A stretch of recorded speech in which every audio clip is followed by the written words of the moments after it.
Hey everyone, I am back again to read our next chapter of The Lemonade Crime. We are down to the final 2 chapters of the book. It is almost over.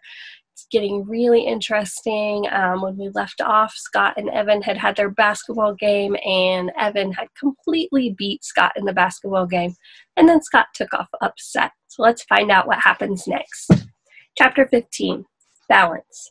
Balance. Now, a device used for weighing that has a pivoted horizontal beam from which hang 2 scales. In statues and paintings, the figure of justice is often shown holding a balance. Grandma, can you talk for a minute? Jessie stuck a mushy pillow behind her head and cradled the phone to her ear. Sure, Jessie Bean. What's up? Jessie's grandmother lived 4 hours away, so Jessie called her on the phone a lot. Everything's awful, said Jessie, picking at a corner of her bedroom wallpaper that was peeling. She explained to her grandmother about the trial yesterday and the basketball game and Scott kicking the ball into the swamp. She told her how Evan had to hunt for the ball for half an hour before finally finding it, and how he told all his friends to just go home, he'd find it himself. Just go home. So they did, and how Evan and Jessie were left to look for the ball, and how Evan didn't talk the whole time they did. And today, he's not even eating or anything, said Jessie. Did you know that it's Yom Kippur?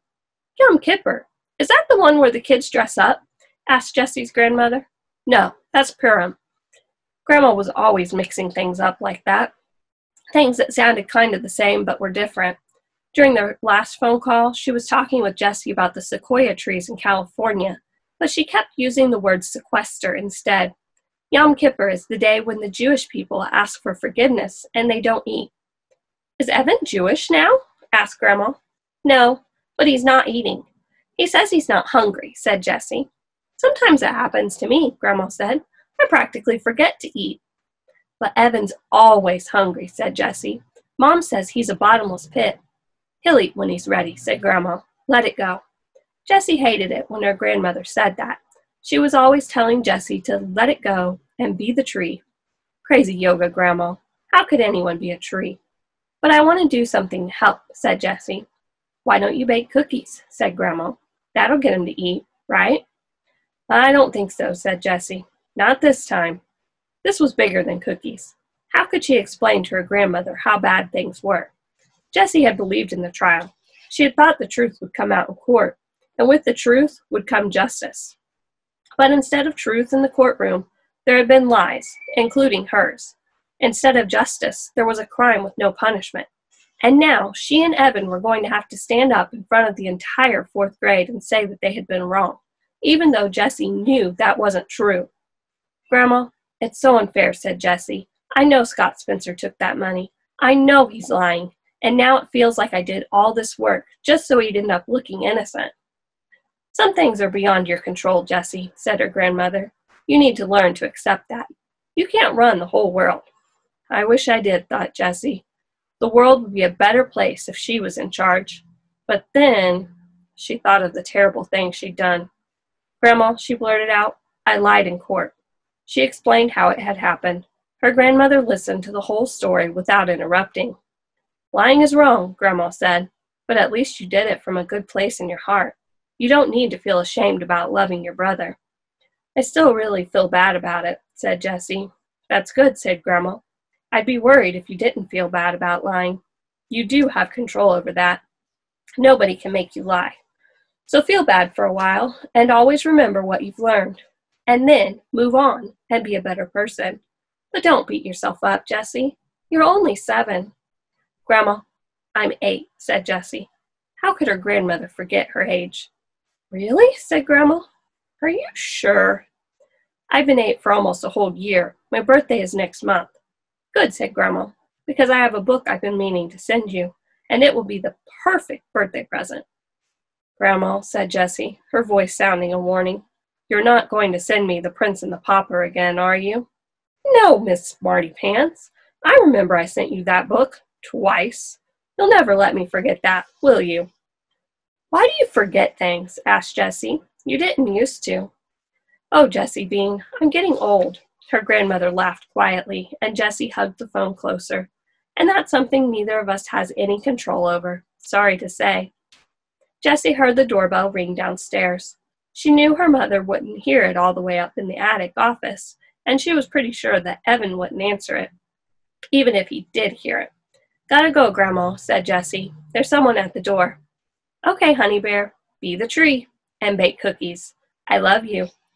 Jessie ran downstairs and opened the front door. There was Megan. "Hi," said Megan. Jessie lifted her hand in a short wave, but she didn't invite Megan in. "I thought maybe you were mad at me," said Megan. "Kind of," said Jessie. There was a short silence. "Why'd you do it?" Jessie had wanted to believe that she was angry at her best friend, but now all the questions that she had tried to ignore since the trial came flooding into her brain. "Why'd you ruin all my hard work? Why'd you get Scott off the hook? Why'd you betray me and Evan?" "I'm sorry, Jessie," said Megan. "I didn't want to make you mad, and I didn't want to mess up your trial. But the thing is, it wasn't really your trial. It was all of ours." Megan looked right at her. "You did this great thing, Jessie. You gave us a real court, not some fake dress-up pretend thing, a real one.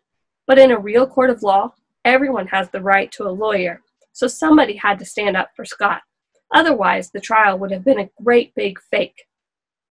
Jessie didn't say anything, but she understood exactly what Megan was saying. Somewhere in the back of her brain, she'd known it all along. "I wanted to win," she said finally, feeling all over again the pain of losing. "But you're right. You did the right thing." The two girls stood there, both looking at their feet. Why was it so hard to talk about feelings?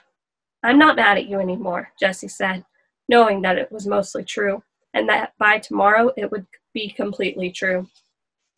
Megan smiled. "See you on Monday, Jess." She hopped down from the front steps. "Hey, Megan," called out Jessie. "Do you think Scott took the money?" "Yep, I do," said Megan. She shrugged, and the look on her face seemed to say, "That's life." Jessie watched her friend walk down the street. It was a gorgeous end of summer, just starting to be fall day. The trees swayed in the breeze. The sky was the color of cornflowers. The sun felt good on her skin. Jessie ran upstairs to her room and found the yoga book that her grandmother had given her the past Christmas. She flipped to page 48 and stared at the picture. "Be the tree," Jessie murmured to herself. Slowly, she picked up her left foot and rested it on her right knee, finding and holding her balance for one blissful second. And that's the end of that chapter. We're down to just one more chapter left to find out how the story ends. I will be back with that chapter tomorrow. Bye, guys!